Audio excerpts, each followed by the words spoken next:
So there I was, walking out to grab my mail, when I noticed the street was empty, like eerily empty. Every single car gone. Then I saw the tow trucks. And standing there with a clipboard and a smug smile, Karen from the HOA. She said the vehicles were violating aesthetic standards, whatever that means. But here's what she didn't realize: one of those cars belongs to the district attorney. Yeah, the same DA who's been itching to make an example out of HOA overreach.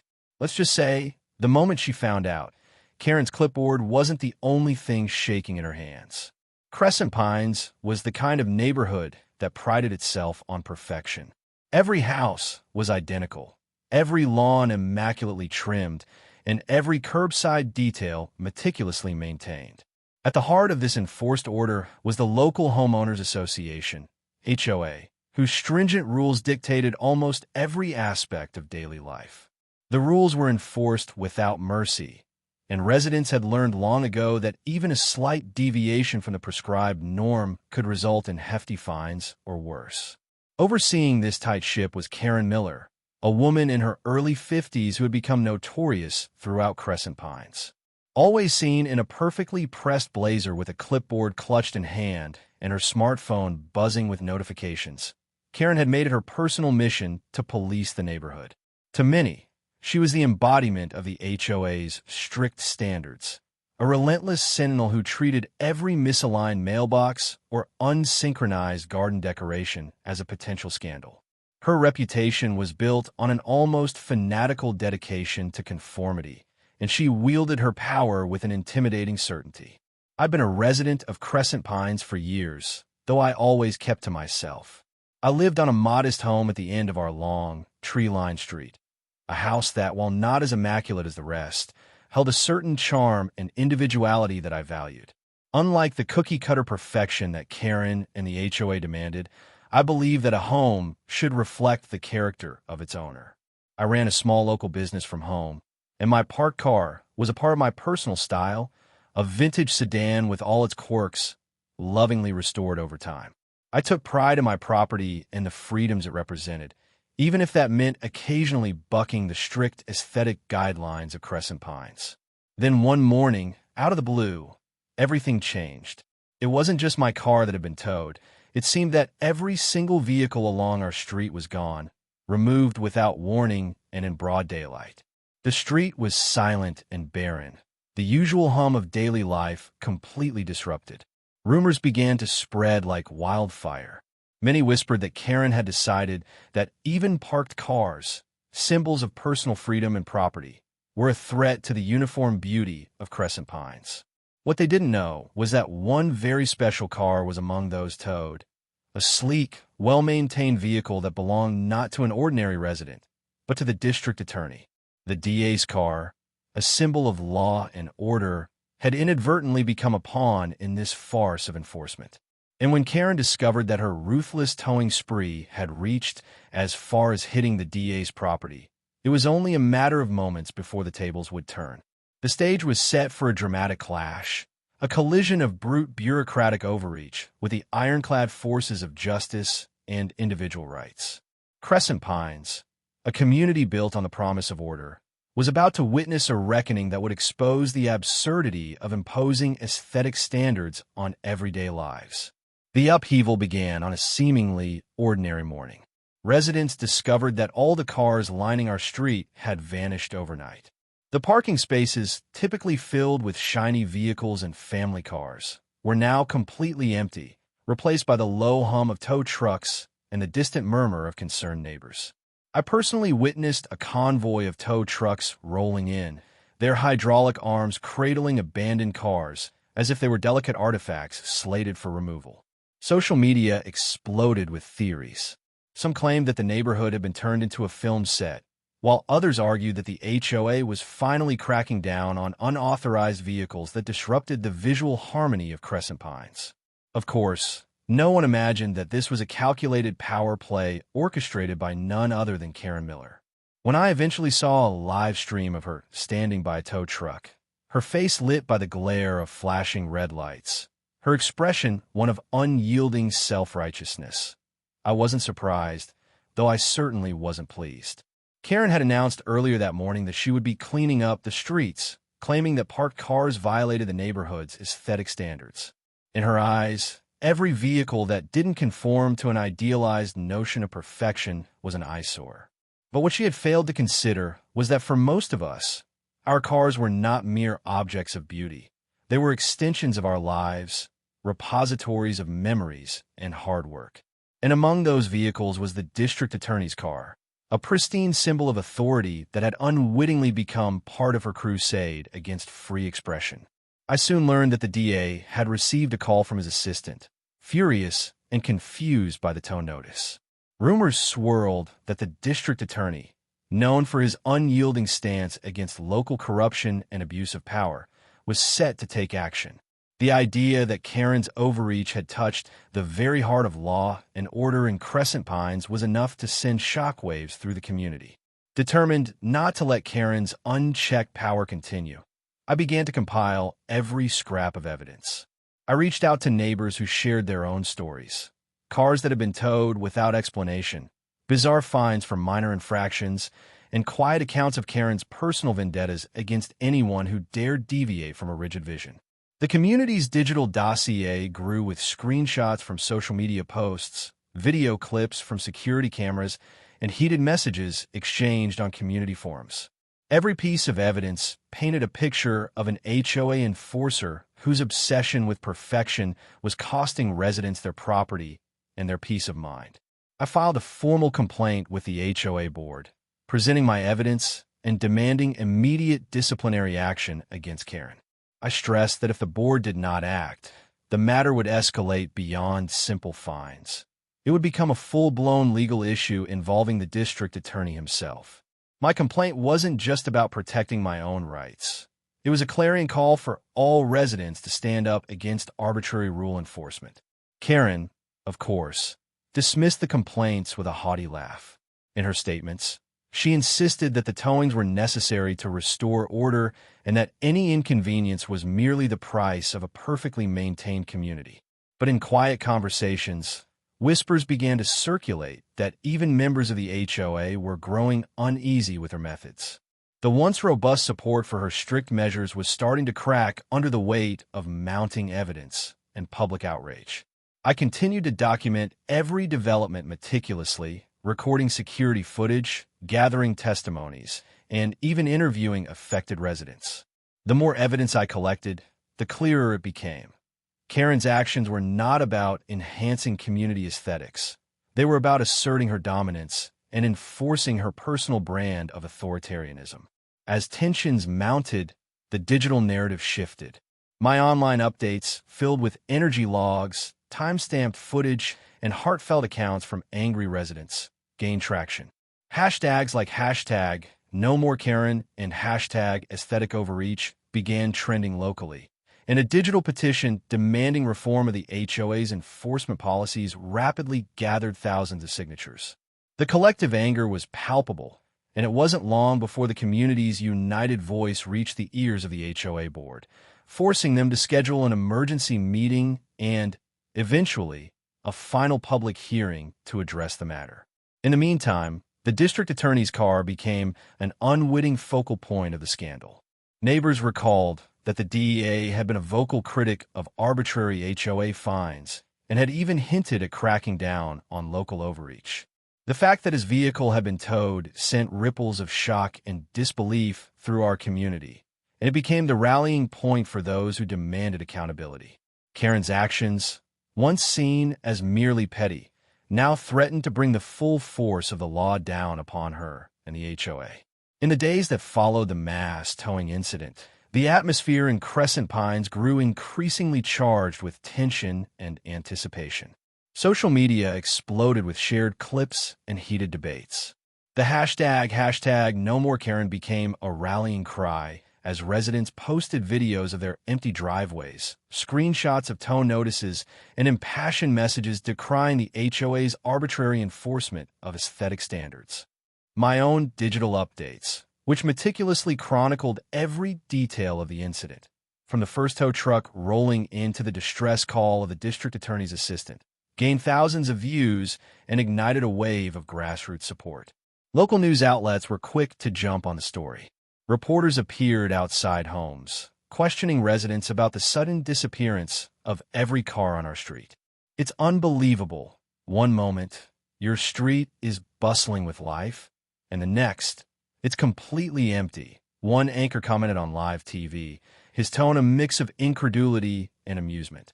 Interviews with outraged residents painted a picture of a community pushed to the brink by the relentless enforcement of arbitrary rules. "We're being treated like a museum of perfection," one neighbor lamented, "and it's high time we stood up for our rights." Inside the HOA board, the internal climate was equally volatile. Emergency meetings were convened in cramped, windowless rooms where board members argued heatedly about the legitimacy of Karen's towing spree.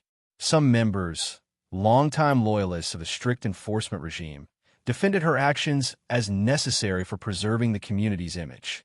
But a growing number of board members, spurred on by the digital evidence and the community's escalating outcry, began to voice doubts. Heated whispers in the corridors revealed that even some of Karen's staunchest supporters were now questioning whether her methods were harming rather than helping our community. Leaked meeting minutes showed dissenting opinions. "We must protect the rights of our residents, not punish them for minor aesthetic deviations," one member was quoted saying, a sentiment that resonated with many who were watching from the sidelines.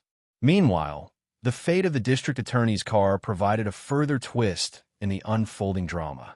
As word spread that one of the towed vehicles belonged to the DEA, a man known for his no-nonsense approach to law enforcement and his readiness to punish overreach, the stakes were raised to unprecedented heights. Digital petitions and social media campaigns now carried an added urgency, demanding that the HOA board be held accountable not just for Karen's actions, but for the broader culture of unchecked power they represented. I continued to update my online community with every new piece of evidence. Live streams from my security cameras showed the arrival of tow trucks early in the morning, the somber expressions of affected residents, and even glimpses of the distressed DA's car being towed. Every update was met with resounding support, thousands of comments, and a growing chorus of voices declaring that enough was enough. The collective anger over the towing debacle was no longer about a single car. It was about reclaiming our autonomy and standing up against the tyranny of an overbearing HOA enforcer. As the pressure mounted, the HOA board announced a final public hearing to address the matter. The news sent shockwaves throughout Crescent Pines. In the days leading up to the hearing, neighbors organized small protests, distributed flyers, and coordinated social media campaigns to ensure that their voices would be heard loud and clear. The digital petition against the unauthorized towing amassed tens of thousands of signatures, and every shared image and video clip added to the narrative that property rights and personal freedoms were being trampled by Karen's overzealous enforcement. On the morning of the public hearing, the community center was packed with residents who arrived determined to see justice done. The corridors buzzed with conversation and anticipation as everyone from elderly longtime residents to young families gathered to support the call for reform. The atmosphere was electric, charged with the promise of a turning point, a moment when the very future of Crescent Pines would be decided. In that environment, every piece of digital evidence, every impassioned plea on social media, and every supportive comment from neighbors reinforced one undeniable truth. Our community had been pushed to the brink, and if the HOA board did not act decisively, the cycle of arbitrary enforcement would continue unchecked. The stage was now set for a dramatic showdown, a final confrontation that would determine whether Crescent Pines would continue as a museum of enforced perfection or emerge as a community that celebrated individuality and protected property rights. The decisive moment arrived on a cool, crisp morning in a packed boardroom at the Crescent Pines Community Center. The room was filled with HOA officials, local law enforcement representatives, community leaders, and a sea of determined residents, all gathered for the final public hearing that would decide the fate of our community's enforcement policies. With a calm, yet unyielding resolve, Councilwoman Danielle Brooks stepped up to the podium. Her eyes, scanning the expectant crowd, shone with the collective determination of a community that had grown tired of arbitrary rule enforcement. After an exhaustive review of all digital evidence, including time-stamped security footage, detailed towing logs, and countless impassioned testimonies, we have reached an inescapable conclusion. Councilwoman Brooks began, her voice firm and authoritative. It is abundantly clear that the actions taken by Mrs. Karen Miller, specifically towing every vehicle on our street under the guise of violating aesthetic standards, were not driven by any legitimate concern for our community's well-being, but were instead the result of personal vendetta and unchecked abuse of power. The fact that one of those vehicles belonged to the district attorney further underscores the grave overreach that has occurred. A heavy silence fell over the room as Brooks continued. Effective immediately, the HOA board will rescind all fines and sanctions resulting from these towing actions. Moreover, we will initiate a full disciplinary review of the practices and policies that allowed such arbitrary enforcement to occur. We will implement new guidelines to protect the property rights and personal freedoms of every resident in Crescent Pines. Today's decision is not merely about reversing an unjust fine. It is a resounding declaration that our community will no longer tolerate the imposition of personal biases onto public services. Her words resonated powerfully, and murmurs of approval spread throughout the assembly. At that moment, a longtime community advocate, a respected voice for individual rights, rose to speak. Today, we stand united in defense of our fundamental freedoms, he declared, his voice deep and impassioned.